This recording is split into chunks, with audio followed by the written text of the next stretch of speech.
Si l'on parle du cinquantenaire de la révolution culturelle chinoise, ce n'est certainement pas en Chine. Ici, aucune commémoration n'est prévue et l'événement est passé sous silence.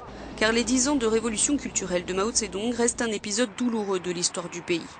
Officiellement, Mao veut purifier le Parti communiste et en chasser les éléments pro-capitalistes. Ainsi débutent 10 ans de chaos et de purges meurtrières.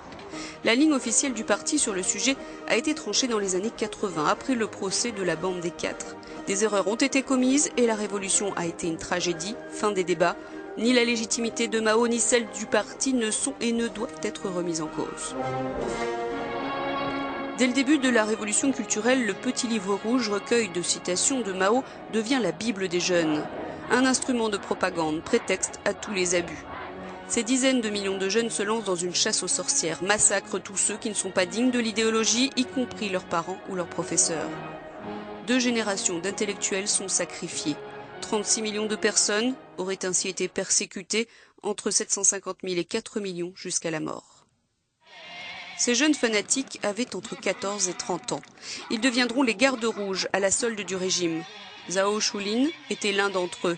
Il avait 13 ans quand la révolution débute. Il ne l'a jamais remise en cause et en garde la nostalgie. Les 30 dernières années de réformes et d'ouverture ont prouvé que c'était le mauvais chemin, dit-il. Les réformes n'ont apporté aucun bénéfice à notre pays, à nos vies. Elles n'ont apporté aucun développement à notre économie et à notre industrie.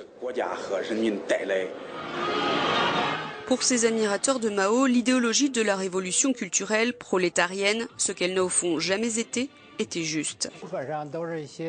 Les gens qui sont nostalgiques de la révolution culturelle sont généralement des travailleurs âgés, des retraités, des officiers de l'époque Mao.